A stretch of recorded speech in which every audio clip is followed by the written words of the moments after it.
जय श्री कृष्णा, राधे राधे। आप सभी भक्तों का आपके अपने YouTube चैनल श्री कृष्ण दीवानी में हार्दिक स्वागत है। आज का विषय है माघ माह में पड़ने वाली मौनी अमावस्या। माघ के महीने की अमावस्या को ही मौनी अमावस्या कहते हैं। पुराणों में इस तिथि पर मौन व्रत करने का भी विधान बताया गया है। इस दिन को अक्षय पुण्य देने वाला भी माना गया है। ग्रंथों के मुताबिक इस दिन प्रयागराज या किसी तीर्थ में किए गए स्नान या दान से मिलने वाला पुण्य कभी भी खत्म नहीं होता। आइए अब जानते हैं इस अमावस्या के दिन क्या करें और क्या ना करें। ग्रंथों में इसके विषय में कहा गया है कि इस दिन के बारे में मौन व्रत और मनु की उत्पत्ति होने के कारण इसे मौनी अमावस्या कहा गया। इस दिन मौन रहना चाहिए। मुनि शब्द से ही मौनी की उत्पत्ति हुई है, इसीलिए इस दिन मौन रहकर इस व्रत को करने से मुनि पद मिलता है। इस दिन मौन रहकर प्रयाग संगम या फिर किसी भी पवित्र नदी में नहाना चाहिए। इस तिथि के लिए यह भी माना जाता है कि इस दिन ब्रह्मा जी ने स्वयंभू मनु को उत्पन्न करके सृष्टि बनाने का काम शुरू किया था, इसीलिए भी इसे मौनी अमावस्या कहा जाता है। पद्म पुराण के अनुसार माघ के महीने की अमावस्या को सूरज उगने से पहले तिल और जल से पितरों का तर्पण करने से स्वर्ग में अक्षय सुख मिलता है। इस दिन तिल की गाय बनाकर दान करने से 7 जन्मों के पाप खत्म हो जाते हैं। इस दिन ब्राह्मण भोजन या जरूरतमंद व्यक्तियों को खाना खिलाने से भी स्वर्ग का सुख मिलता है। अनाज और कपड़ों का दान करने से लक्ष्मी की प्राप्ति होती है। ऐसा करने से माता लक्ष्मी प्रसन्न होती हैं। स्कंद पुराण के अनुसार इस दिन किए गए तीर्थ स्नान और दान से अक्षय पुण्य मिलता है। वहीं पर महाभारत का कहना है कि मौनी अमावस्या पर प्रयागराज के संगम में स्नान करने से करोड़ों तीर्थों में स्नान करने के जितना पुण्य मिलता है। आइए अब जानते हैं इस दिन मौन व्रत क्यों करें। तो देखिए, मान्यता ऐसी है कि इस दिन पवित्र नदियों में स्नान दान और पितरों का तर्पण करने से भी अधिक महत्व मौन व्रत धारण करने से और उस दिन पूजा उपासना करने से है। अर्थात मौनी अमावस्या के दिन मौन व्रत धारण करने का कई गुना पुण्य फल मिलता है। मौन साधना जहाँ मन को नियंत्रित करने के लिए होती है, वहीं पर इसको करने से वाक शक्ति भी बढ़ती है। पंडितों का ऐसा मानना है कि जिन लोगों के लिए पूरा दिन मौन धारण करना मुश्किल है, वे 1.25 घंटे का भी मौन व्रत कर सकते हैं, तो उनके विकार नष्ट होंगे और उनको एक नई ऊर्जा मिलेगी। इसलिए कुछ समय मौन धारण इस दिन अवश्य रखें। मौन रहने से हमारे मन और वाणी में ऊर्जा का संचय होता है। इस दिन अपशब्द नहीं बोले। मौन रहकर ईश्वर का मानसिक जाप करने से कई गुना ज्यादा पुण्य फल मिलता है। अमावस्या तिथि के स्वामी पितृ माने गए हैं, इसलिए माघ के महीने की अमावस्या पर पितरों की शांति के लिए तर्पण और श्राद्ध करने का विधान है, जिससे कि पितृदोष से हमें राहत मिले। इस दिन विशेष रूप से पीपल के पेड़ को जल अर्पित करना चाहिए, क्योंकि पीपल को अर्पित किया गया जल देवों और पितरों को ही अर्पित होता है। और ऐसा करने का कारण ये है कि पीपल में भगवान विष्णु और पितृदेव विराजते हैं। इस दिन पीपल का पौधा रोपा जाना चाहिए, यह मंगलकारी होता है। पीपल की पूजा अर्चना करने से कई गुना फल मिलता है। आइए अब हम सब 2024 में पड़ने वाली माघ माह की मौनी अमावस्या का शुभ मुहूर्त और शुभ योगों के विषय में जानें। तदंतर हम मौनी अमावस्या की व्रत कथा का श्रवण करेंगे। देखिए भगतजनों, हिंदू पंचांग के अनुसार माघ माह के कृष्ण पक्ष की अमावस्या तिथि को मौनी अमावस्या कहा जाता है। यह तो आप सब जान ही गए हैं। इस दिन अमावस्या तिथि की शुरुआत होगी 9 फरवरी यानी कि कल सुबह 8:02 पर और इस तिथि का समापन होगा 10 फरवरी को सुबह 4:28 पर। उदया तिथि के आधार पर मौनी अमावस्या 9 फरवरी को ही मनाई जाएगी। इस बार मौनी अमावस्या बेहद ही खास मानी जा रही है, क्योंकि इस दिन स्वार्थ सिद्धि योग, विनायक अमृत योग, हंस और मालमय योग का भी निर्माण होने जा रहा है। ये सभी योग बेहद ही शुभ माने जाते हैं। मौनी अमावस्या के दिन सुबह और शाम को स्नान करने से पहले संकल्प लें। पहले जल को सिर पर लगाकर प्रणाम करें और फिर स्नान करना आरंभ करें। स्नान करने के बाद सूर्य को काले तिल मिलाकर अर्घ्य दें और इसके बाद साफ वस्त्र धारण करें और फिर मंत्रों का उच्चारण करें।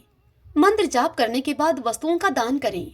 चाहे तो इस दिन जल और फल को आप ग्रहण करके उपवास रख सकते हैं। इस दिन आप शिव जी के मंदिर में जाएं और शिव जी को रुद्राक्ष की माला अर्पित जरूर करें। इसके बाद धूप जलाकर शिव जी के मंत्र का 108 बार जाप करें। इस रुद्राक्ष की माला को या तो आप अपने पास रखें या फिर आप अपने गले में पहन लें। मंत्र आपका यह होगा, रूपम देहि यशो देहि भोगम देहि च शंकर, मुक्ति मुक्ति फलम देहि गृहीत्वा आरोग्यम नमस्तुते। मुनि अमावस्या के दिन विशेष रूप से आप एक बात का ध्यान अवश्य रखें, इस दिन आप दान जरूर करें। आइए भगतजनों, अब हम मौनी अमावस्या की व्रत कथा को सुनते हैं। सभी बोलिए शंकर भगवान की जय। ओम नमो भगवते वासुदेवाय।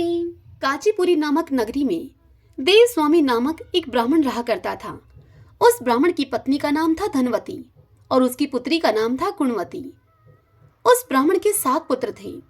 देव स्वामी ने 7 पुत्रों का विवाह करने के बाद अपनी पुत्री के विवाह के लिए योग्य वर की तलाश के लिए अपने बड़े लड़के को बाहर देश भेज दिया। इधर देव स्वामी ने अपनी पुत्री गुणवती की कुंडली एक ज्योतिषी को दिखाई। ज्योतिषी ने गुणवती की कुंडली को देखकर कहा कि सप्तपदी होते होते ही यह कन्या विधवा हो जाएगी। सप्तपदी 7 फेरों को कहा जाता है। यह बात सुनकर देव स्वामी अत्यंत दुखी हुए और ज्योतिषी से इस योग के निवारण का उपाय उनसे पूछने लगे। तब ज्योतिषी ने उन्हें उपाय बताया कि इस योग का निवारण सिंघल द्वीप वासिनी सोमा नामक धोबन को घर बुलाकर उसकी पूजा करने से ही संभव होगा।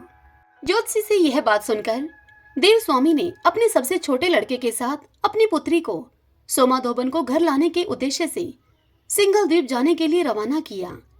वे दोनों भाई बहन समुद्र के तट पर पहुंचकर समुद्र पार करने का उपाय सोचने लगे, लेकिन उन्हें कोई उपाय नहीं सूझ रहा था। थक हार करके दोनों भाई बहन भूखे प्यासे एक वट वृक्ष की छाया में उदास होकर बैठ गए। उस वट वृक्ष के तने की एक खोखल में गिद्ध के बच्चे रहते थे। वे दिन भर इन दोनों को परेशान होते हुए देख रहे थे। शाम को बच्चों की माँ उनके लिए कुछ आहार लेकर आई और उन्हें खिलाने लगी, लेकिन गिद्ध के बच्चों ने कुछ भी नहीं खाया और अपनी माँ से कहा कि माँ, इस वृक्ष के नीचे आज सुबह से ही 2 भूखे प्यासे प्राणी बैठे हुए हैं। जब तक वे नहीं खाएंगे तब तक हम लोग भी कुछ नहीं खाएंगे। अपने बच्चों के मुख से इस बात को सुनकर उनकी माँ गिदनी को बड़ी दया आई। उसने दोनों प्राणियों को देखा और उनके पास जाकर वह गिदनी उनसे कहने लगी कि मैंने आपकी इच्छा जान ली है, आप लोग भोजन करें। कल प्रातः मैं आप लोगों को समुद्र के पार सोमा के घर पहुंचा दूंगी। गिदनी की बात को सुनकर उन दोनों भाई बहन की चिंता अब कुछ कम हुई। दोनों को अत्यंत प्रसन्नता हुई। उन्होंने गिदनी को प्रणाम करके भोजन किया। प्रातः होते होते गिदनी ने उन्हें सोमा के घर पहुंचा दिया। वे दोनों पास ही के जंगल में झोपड़ी बनाकर रहने लगे। वहां उन दोनों भाई बहन ने सोमा धोबन को अपनी सेवा से प्रसन्न करने का निश्चय किया। अब वे प्रतिदिन सुबह अंधेरे में ही उठकर सोमा का घर झाड़ पोंछकर लिपा पोता कर दिया करते थे। सोमा को हर रोज इतने ढंग से अपना घर लिपा पोता हुआ एवं साफ सुथरा हुआ देखकर बड़ा आश्चर्य होता था। एक दिन सोमा धोबन ने अपनी बहुओं से इस बारे में पूछा तो उसकी बहुओं ने उसे बताया कि हम लोगों के अलावा और कौन यह काम करने के लिए हमारे घर में आएगा। परंतु सोमा को अपनी बहुओं की इस बात पर विश्वास नहीं हुआ और उसने एक दिन सारी रात जागकर घर की सफाई का सारा रहस्य जान लिया। यह जानकर सोमा को बड़ा दुख हुआ कि उसके घर की सफाई एक ब्राह्मण कन्या और उसका भाई करता है। तब सोना धोबन ने उनसे इस तरह से सेवा करने का कारण पूछा। तब उन भाई बहन ने सोमा को सारी बात बताई, जिसे सुनकर सोमा ने उनसे कहा कि आज से तुम लोग यह काम करना छोड़ दो। मैं तुम लोगों की साधना और सेवा से बहुत ही प्रसन्न और मैं विवश हूँ। अब तुम्हारी सेवा किए बिना मुझे विश्राम नहीं मिल सकता। सोमा उनके आग्रह पर दोनों के साथ अब उनके घर जाने को तैयार हो गई। प्रस्थान करते समय उसने अपनी बहुओं से कहा कि यदि मेरी अनुपस्थिति में घर में किसी की मृत्यु हो जाए तो तुम उसके शरीर को नष्ट न करना, उसे जलाना मत।